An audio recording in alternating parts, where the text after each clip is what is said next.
Hi, this is JD, and today we're going to be looking at fractions and percentages. So here's a little preview. We're going to look at tools for fractions. We're going to look at multiplying fractions. Maybe it's a different order. Maybe we need to simplify fractions first, but we'll see. And then dividing fractions and percentages. So here's some tools. Use prime numbers and composite numbers. You know a little bit about those when you're dealing with fractions. So a prime number is a natural number that has exactly two factors, only itself and one. So factors would be what you multiply by. So a prime number only has factors. 2 is an example of a prime number where it's just 2 times 1. Composite is a natural number other than 1 that is not prime. So an example of a composite number, which is made up of prime numbers, would be 30.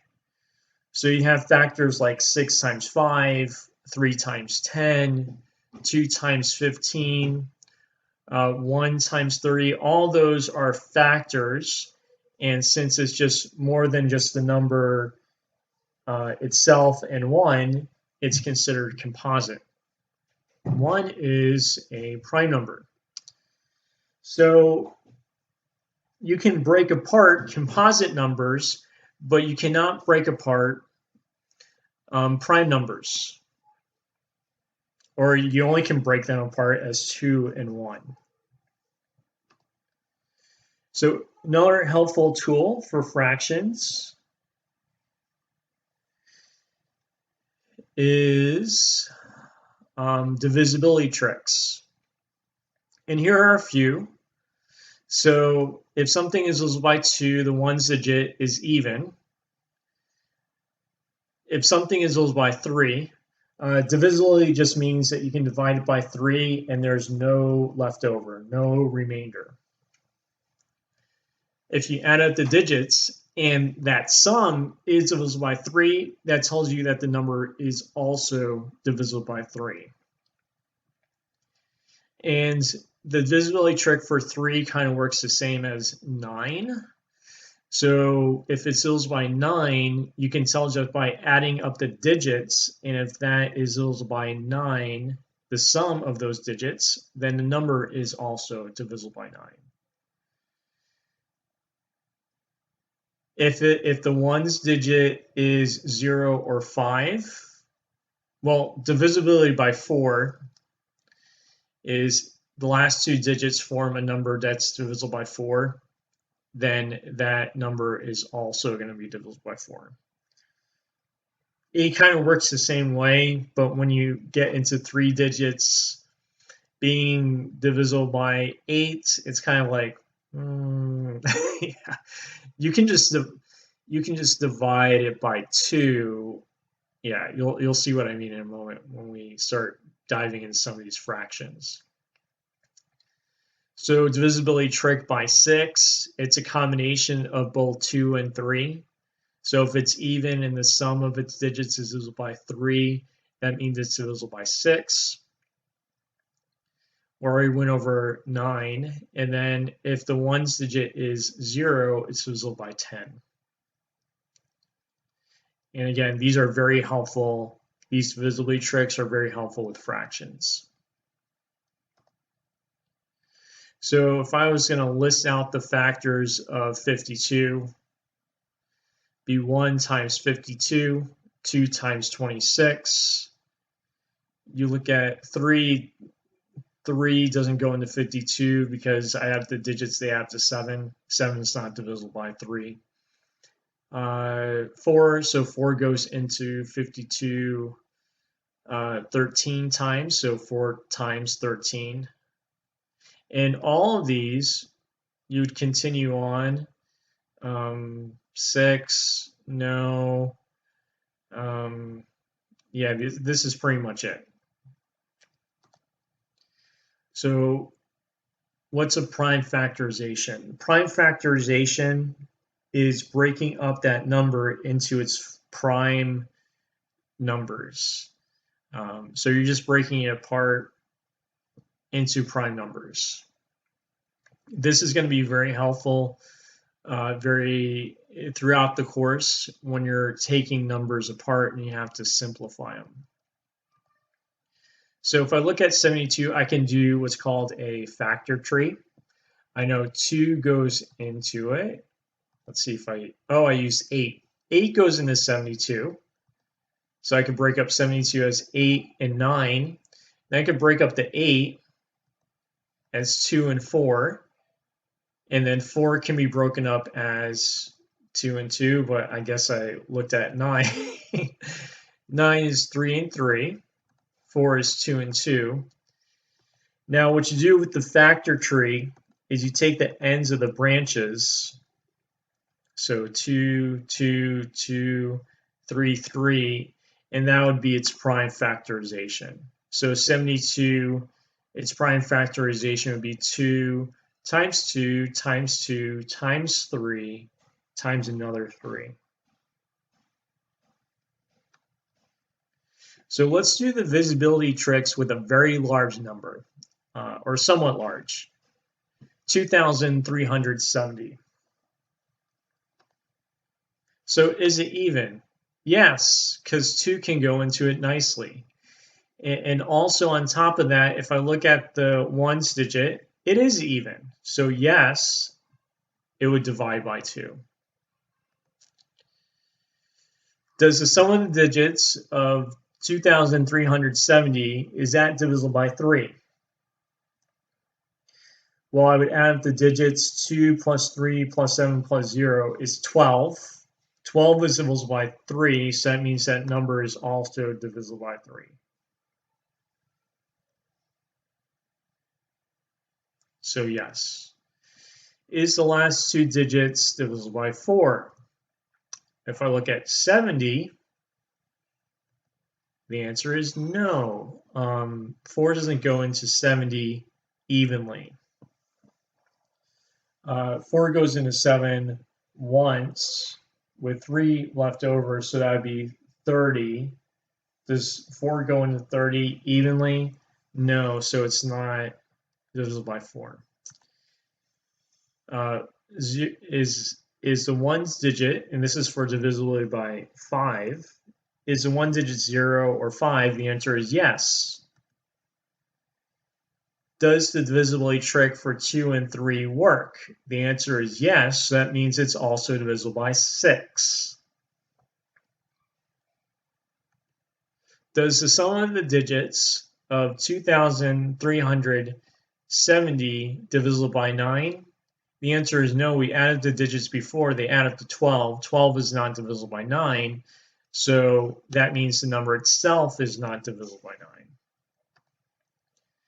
Is the ones digit of 2,370, is it a 0? The answer is yes. So that means it's also divisible by 10.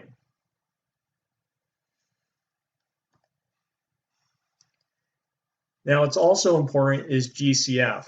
So if I look at, and GCF stands for greatest common factor.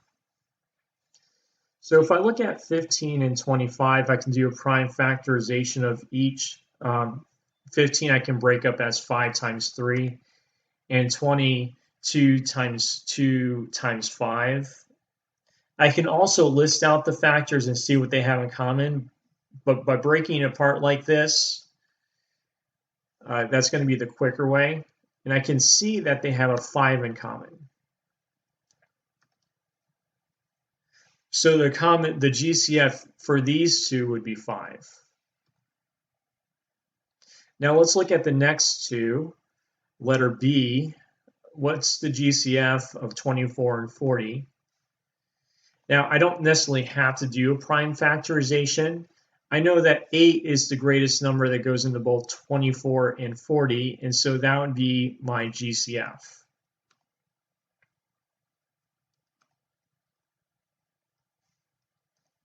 So the GCF of 24 and 40 is 8. Again, GCF stands for the greatest common factor, so it's the greatest factor that goes into both of those, or greatest number that divides both the 24 and the 40 evenly. Now, if I look at 12 and 13, I do prime factorization. The only factor that they have in common, which every number has this common factor, is 1. So 12 and 13, the GCF would be 1. Again, this is very important to fractions.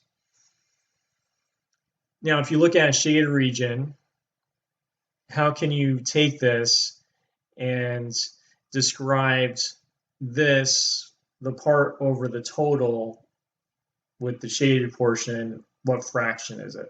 So what you do is take the number of shaded parts.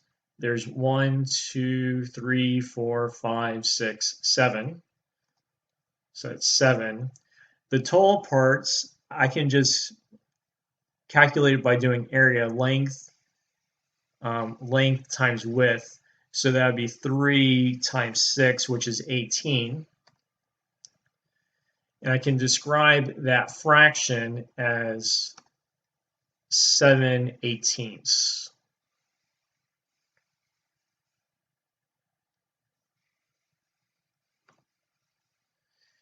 So here's some fraction rules. If I have, and we kind of went over this in the previous unit. So if it's n divided by n, which is the same, it will be 1. If it spells on, 0 divided by n, it's 0, where n is not 0. If it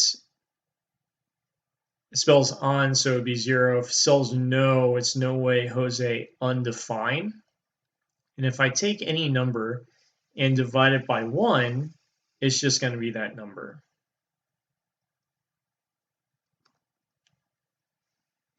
So let's go over those rules. So if the numbers are the same, and again, the fraction bar is division, so it's the same as 5 divided by 5, which is 1. 0 over 6, which is the same as 0 divided by 6, which is on, which is okay, so it'd be 0. 7 over 0, that spells no, so that's no way, Jose, undefined. So it's undefined or not defined, means the same thing. And then 122 divided by 1, anything divided by 1 is that anything, so it would be 122. All right, so how do you convert it, an improper fraction, to a mixed number? And vice versa. So let's take that 9 over 4, and we're going to convert that. So what you do is you divide. So 9 divided by 4. So 4 goes into 9 twice. Guess I have some of these here twice. 2 times 4 is 8. You subtract, which is 1. We looked in the previous section with decimals, and we would continue on going, but if you're doing a mixed number, you would stop here, take the remainder, which is 1, and what you're going to do is you're going to transform that into a fraction. So the whole part is the 2, and then the 1, the remainder, goes over the divisor.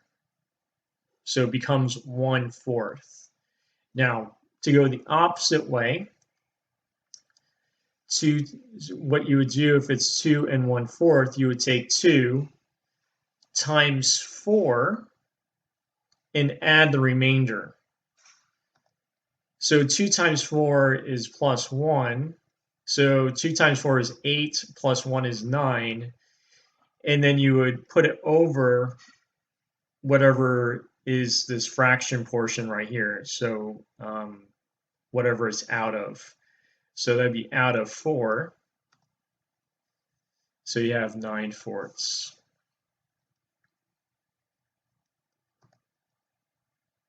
So let's convert these. So 41 over 6 it goes into 6 times, that's 36, with a remainder of 5. And you can rewrite that as 6 and 5 5/6. With negative 14 over 3, ignore the negative and just divide. So 3 goes into 14 4 times with a remainder of 2. And you would just bring the sign over. And that becomes negative 4 2/3.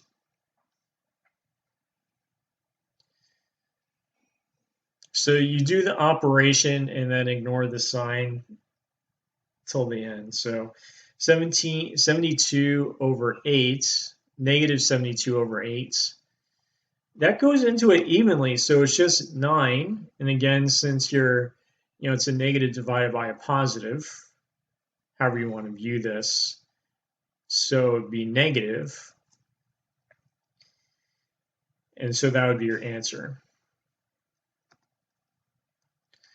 So let's do the opposite now. Let's take the mixed number and change it into an improper fraction. So it'd be 5 times 7, and then add the numerator.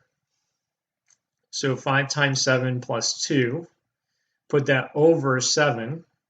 5 times 7 is 35, plus 2 is 37. So it's 37 over 7. Here, ignore the sign. So it'd be 10 times 7 plus 2 over 7. You can keep the sign in front. So it'd be 10 times 7 plus 2. 10 times 7 is 70, plus 2 is 72. So it's 72 over 7. You started with the negative, so it's going to be negative. It's negative 72 over 7.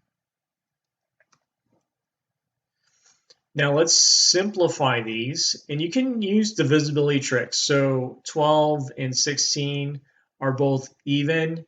They're also divisible by 3 just by adding up those digits. So they're both divisible by 6. Now, one of the rules for fractions is that if you have 6 over 6 or the same number over the same number, gives you 1. So those 6's will cancel and leave you with the 2/3. 8 and 20, or 8 over 20, how you would simplify that. And here you're looking for the GCF of those two. So the GCF of 8 and 20 is 4. Break up 8 as 4 times 2 and the 20 as 4 times 5. So those 4's would cancel and leave me with 2/5. 603 and 207. Just by looking at those, I know that they're both divisible by 9. So I have 9 times 67, 9 times 23. Those 9's would cancel, leaving me with 67 over 23. Now, can I go further? You always want to ask, can I simplify this further? The answer would be no. And the reason why you can tell is because 23 is prime. And in order for it to simplify, 23 would have to go into both 23 and the 67. And 23 does not go into 67. So that would be it. Now, when you're multiplying and dividing of fractions, so when you multiply fractions, you multiply across, numerator with numerator, denominator with denominator. But you can also cancel first, either within the same fraction or diagonally, one numerator with one denominator. And canceling first, you can multiply it first and then cancel, or you can cancel and then multiply. It's easier to cancel things out first before you multiply because the numbers are going to be smaller and therefore easier to work with. Now, the division of fractions, you can change division to multiplication. To do that, you do KCF, which is not Kentucky Chicken Fried, but keep it, change it, flip it. You keep the first fraction the same, you change it, change from division to multiplication, and you flip it. The reason why you can do this is because division is the same as multiplying by the reciprocal. And then you just do the same steps as multiplication. And when it's a mixed number, what you want to do first is you want to convert them to improper fractions before you do any multiplication or division. So here's an example, 40 times 7/8. I'm going to rewrite 40 as a fraction, so that's 40 over 1. Whenever it's a whole number, integer, or whatever, you can always put it over 1. I can cancel things out first, like the 40 and the 8. I know that 8 goes into both of those. So 8 goes into 45 times, 8 goes into 8 once, right? I can cancel diagonally. And then, or within the same fraction, but here within the same fraction, nothing's going to cancel. Then you would multiply across 5 times 7, 1 times 1. That gives you 35 over 1. You can simplify that to 35.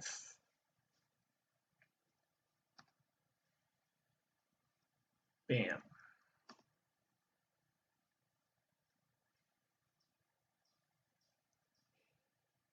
Let's look at a definition that I mentioned. I said that division is the same as multiplying by the reciprocal. And when you see a reciprocal, all that means is you flip the fraction. So 3/4, you want the reciprocal, so you flip it to 4/3. And when you multiply these two, the fraction with its reciprocal, you always get 1. But basically, when it's just a reciprocal, you're just flipping it.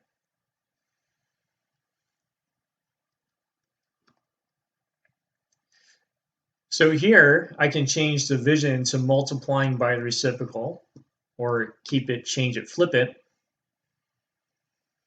So keep the first fraction the same, change division to multiplication, and then you're going to take 3/4 and you're going to flip it.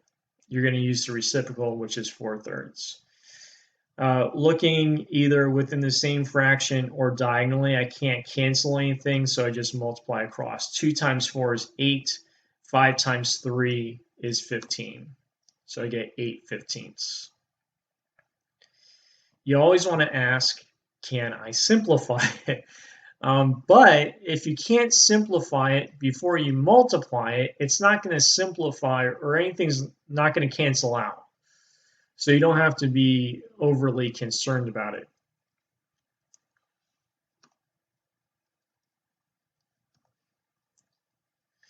All right, here it looks kind of weird, but that fraction bar in between is the same thing as division. So I can do the same thing here, keep it, change it, flip it.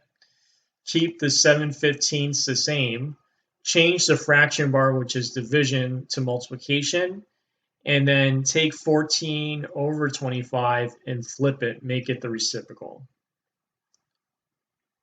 Now here I can cancel the 7s and the 14s. 7 goes into both of those, and then with the 15 and 25, 5 goes into both of those. So I can cancel things out diagonally.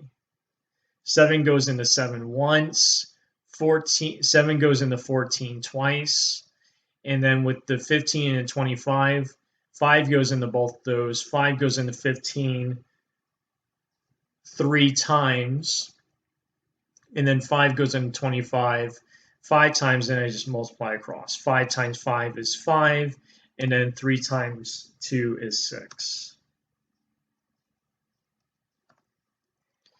Let's look at addition and subtraction with fractions. First, you want to find the LCD, which is the same thing as LCM. LCD is more specific to denominator, so least common denominator. LCM is least common multiple, but it's essentially the same thing. Step 2 is use equivalent fractions, make the denominators the same. Add or subtract the numerators, so you have to get the denominators the same first. You can't just magically just make them the same. You have to use equivalent fractions, and you add or subtract the numerators together, and then you simplify if possible after you combine the two fractions together. But addition and subtraction are basically the same steps. So this is where they're the same. You can kind of skip finding the LCD, least common denominator. So I can just add the numerators together.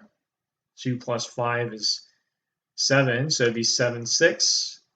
And then this next one is 3 plus 5, which is 8, so it'd be, whoops, changing it to a mixed number. You don't necessarily have to do this if they ask.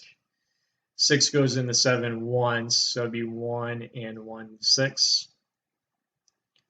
6 1 is 8 twelfths. You can simplify the 8 twelfths. 4 goes into both of those. So you end up with 2/3. Here the denominators are different, so you have to find the LCD. And you can do this Venn diagram method. 12 and 15, the GCF, put the GCF in the middle, which is 3. Then just ask what times 3 will give me 12, 4. And what times 3 will give me 15, 5. 4 times 3 times 5 is 60. So 60 is my LCD. So I want to make the denominator 60. To make 12 60, I need to multiply it by 5. Using equivalent fractions, whatever you do to the top, you do to the bottom. So I have to multiply by 5 for that first fraction. For that second fraction, I have to multiply the top and the bottom by 4. So that gives me 25 over 60 plus 16 over 60. Add those together. That's 41 over 60, and I can't simplify that. So these are the same. You're subtracting. So you subtract the numerators together, you get 7 over 18 for that first one. 13 over 21 minus 4 over 21. Subtract the numerators. 13 minus 4 is 9. You have 9 and 9 over 21. You can simplify that. 3 goes into both of those using divisibility tricks. 2 plus 1 is 3. Both those digits are divisible by 3, or the sum of those digits are both divisible by 3, so that means 3 goes in both of those. So I get 3 over 7. So what about mixed numbers? So with mixed numbers, when you're adding, you can just add the whole numbers together and add the fractions together. So 1 plus 3 is 4. 2 eighths plus 3 eighths is 5 eighths. So that would be 4 and 5 eighths. You don't have to change them into improper fractions. You can, but you don't have to when you have mixed numbers and you're adding or subtracting. So here they're different, so you have to find a common denominator first. 6 and 8, they have 2 in common. What times 2 will give me 6? 3. What times 2 will give me 8? 4. 3 times 2 times 4 is 24. So 24 is my LCD. So using equivalent fractions, multiplying here the top and the bottom by 4, I get 20 over 24. Here, multiplying the top and the bottom by 3, I get 9 24ths. I can add those separately. 10 plus 7 is 17. 20 plus 20 24ths plus 9 24ths is 29 24ths. That looks awkward if it's a mixed number because this has to be a proper fraction. So 24 does go into 29 once, and I can add that to the whole numbers, which gives me 1 plus 17 is 18, and then you have that remainder of 5, which just stays as a fraction.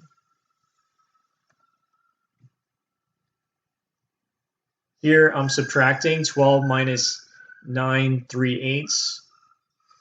Now notice with the fractions, it's like 0 minus 3/8. So you're going to have to borrow from the ones place. So you borrow from the ones place.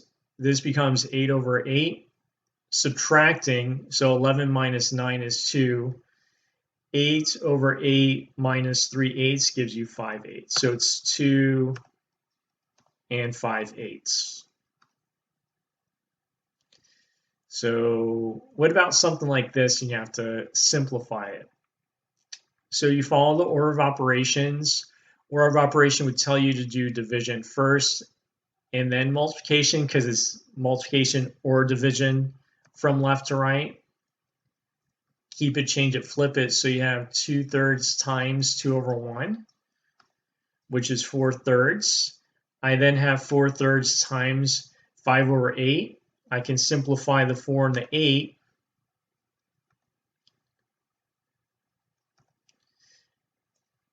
So 4 goes into both of those once and then twice, and then multiply across. So 1 times 5 is 5, 3 times 2 is 6. So it's 1 over 6 plus 5 over 6, which gives me 6 over 6. This might be a little hard to read, but that gives me 1 when I simplify it. All that for 1. All right, so now let's look at percentages. So percentages, you can write that as a ratio, a fraction, or a decimal. As a ratio, it's out of 100. If you're writing it as a fraction, you can multiply that by 100th, because a percent, that's what it equals. It's per cent per 100, which means that you're dividing by 100 or multiplying by the reciprocal, which is 100th. Or you can take that and multiply it by the decimal portion, which is 100th, 0.01. Or when you're moving it from decimals to percents, you can just move it over twice. I'm going to show some examples of those. So let's say that I have 15 and 4/10%, 15.4%. And I want to write in 3 different kinds. So I take it as a decimal. I can move it over twice. Can write that as a fraction. I can write that as 15.4 over 100, or I can take the decimal and write that as 154 thousandths, and then simplify it, which would be 77 over 500. Both those are even, so both those are divisible by 2. Or I can write that as a ratio, 77 to 500. So how would I take this and convert it to a decimal? 3 5/8%. Well, I can take the 5/8 and just type that on my calculator, and I get 0.625. So I can rewrite that as a decimal, 3.625%. Move decimal place over twice. So then it becomes thousands, 10,000s, 100,000. So 3,625 10,000ths.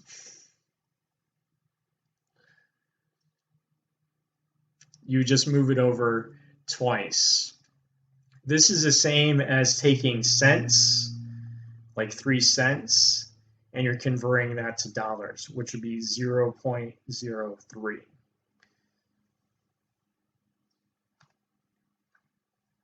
So how would you find the percent of 0.3? Move it over twice, so it becomes 10%.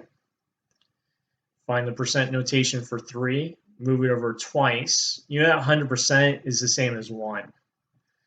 So you can, if you can remember that, that's going to help you convert from decimal to percent notation. So 3 would be 300%. All right, what about this 2/5? First, convert it to decimal. Oh, I did it differently here. So you can either convert to decimal or you can do this. You know that if I can make 5 100 and I know percent is out of 100, I can use equivalent fractions to make that denominator 100 by multiplying the top and the bottom by 20. That gives me 40 out of 100, or 40 over 100, which would mean that it's 40%. What about 52%? And I want to change it to a fraction. So 52%, again, it's out of 100, so I can rewrite as 52 over 100. Simplify it. I know that both of those are divisible by 4. So 52 divided by 4 is 13. 100 divided by 4 is 25. So as a fraction, simplified would be 13 over 25. Something crazy like this, convert it. You can convert it to, oh, that's weird. Oh, no, I used a calculator to calculate that. So I can rewrite as 323 over 6. I know that the percent is the same as 1 over 100. So I can multiply that. I get 323 over 600. And that would not simplify. You know, might be divisible by 3, but when I add up the digits, that's 5 plus 3, which is 8. So it's not divisible by 3. So let's review. We went over fractions. We went over tools with fractions. We went over, looking for prime numbers, looking at factors. We looked at GCF. When we got into addition and subtraction of fractions, we looked at LCD. Multiplication and division of fractions kind of go together. So with multiplying of fractions, you can cancel out first numerator with numerator, either within the same fraction or diagonally. Division of fractions, just use KCF, keep it, change it, flip it. That changes it from division to multiplication. And then you have addition and subtraction of fractions, which you have to find the LCD. We went over that. And then use that with equivalent fractions, and then you add or subtract, and then you simplify at the ends. And then we looked at the different ways for percentages, and the key thing is, remember that 1 is the same as 100, and percent means out of 100. Please like, share, and subscribe. And if you have any questions, put them in the comments below. Thank you, and I hope you have a wonderful day.